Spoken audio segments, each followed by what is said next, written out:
आज एकाच गोष्टीचा आनंद आहे। जवळपास 14 वर्षानंतर खेड नगर परिषदेवरती शिवसेनेचा भगवा पुन्हा एकदा फडकलेला आहे आणि फक्त भगवा झेंडा नाही तर महायुतीच्या मार्फत 21-0 सर्व नगरसेवक आणि नगराध्यक्ष हे खेड नगर परिषदेमधील जनतेने निवडून दिलेले आहेत। मी सर्व जनतेचे मनापासून आभार मानतो।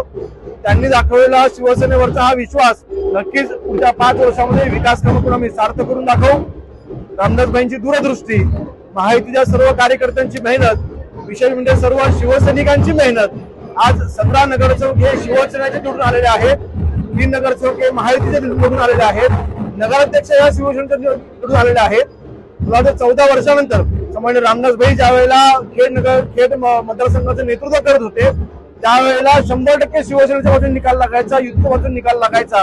त्याची पुनरावृत्ती आज पुन्हा खेडमध्ये होताना पाहायला मिळते। याच्यानं एकच सिद्ध होतं, खेड हा शिवसेनेचा बालेकिल्ला होता, आजही आहे आणि उद्याही राहील। किंबहुना कोकणामध्ये जो काही विजय प्राप्त होतोय पुढच्या येणाऱ्या जिल्हा परिषद पंचायत समिती निवडणुकांची नांदी आहे। शिवसेनेचे मुख्य नेते माननीय एकनाथ शिंदे साहेबांवरती शिवसैनिकांनी आणि जनतेने, कोकणी जनतेचा दाखवलेला विश्वास आहे। मी हेच म्हणेन, येणाऱ्या मुंबईच्या महानगरपालिकांच्या निवडणुकांची विजयाची नांदी ही कोकणात सुरू झालेली आहे आणि त्याचा पुनरावृत्ती नक्कीच मुंबईच्या विजयामध्ये आपल्याला दिसेल। खेड नाही तर दापोली आणि चिपळूणमध्ये पण शिवसेनेचा भगवा फडकताना पाहायला मिळतोय, त्यावर काय प्रतिक्रिया? रत्नागिरी जिल्ह्यामधील खेड असेल, चिपळूण असेल, रत्नागिरी असेल, हे शिवसेनेचे बालेकिल्ले पुन्हा एकदा शिवसेनेने काबीज केलेले आहेत। मी सर्व विजय उमेदवारांचं मनापासून अभिनंदन करतो। रत्नागिरी जिल्हा हा शिवसेनेचा बालेकिल्ला राहिलेला आहे। रत्नागिरी जिल्ह्यामधील जनतेने पुन्हा एकदा सिद्ध केलंय की होय, कोकण आणि शिवसेना हे जे समीकरण आहे कधीही तुटणार नाही।